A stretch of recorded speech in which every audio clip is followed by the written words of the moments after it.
All right, hey guys, so today I'm going to teach you a couple garden hacks. We're going to propagate or clone a mulberry tree from this cutting that I took off my friend's tree. She was going to prune it, so I decided to take a couple cuttings and clone the tree so I can grow it on my property. So off of the big cutting that I took directly off of the tree, I went ahead and cut a little branch, and this is what we're going to propagate. You want to make sure that you cut at a 45-degree angle. So when you're working with a tree cutting, you want to know the structure of the tree, so you cut it properly. The outer layer of the tree, which is the bark, is like our skin. The inner layer, which is in the middle, is the Cambrian layer. It is like our muscle. That is what we're going to want to cut to. And then the center of the tree is the bone of the tree, like our bones. You're going to want to take your knife or your razor blade, and you're going to cut down past the bark into the middle or muscle area, which is called the Cambrian layer. I'm just going to take a few inches off. I don't want to get too far down into the bone because otherwise it may not take very well. So you want to remove several little areas of the bark to get to that Cambrian layer.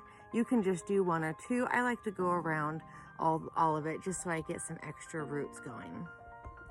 So as for your cutting that you're going to propagate, you want to make sure that you cut off any dead or branches that are crossing, just so we take a little bit of energy away from the cutting, so most of the energy can be focused in the roots growing. You want to get a pot and you want to rinse it out nicely.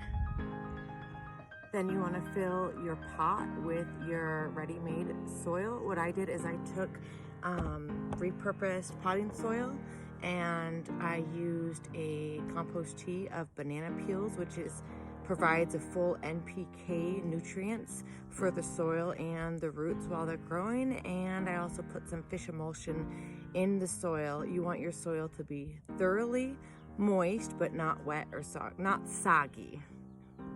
The rooting hormone that we're going to be using is a mixture of honey and cinnamon.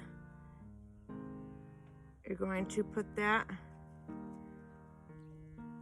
on the base of the cutting where you cut away the bark. Just kind of put it on there nice and even.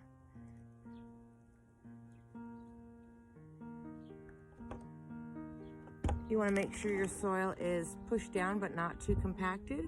You make a little hole with your finger. You pop your cutting in there. You push that soil around it, and there you go, a propagated mulberry tree.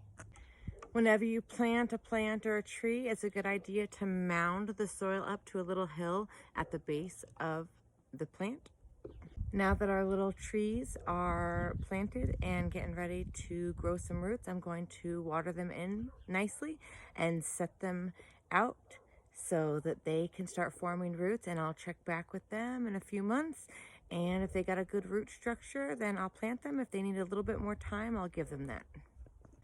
Just like with most plants, you want to make sure that your little propagated trees are going to stay moist at all times. Do not let them dry out, because those roots are very fragile and can die easily.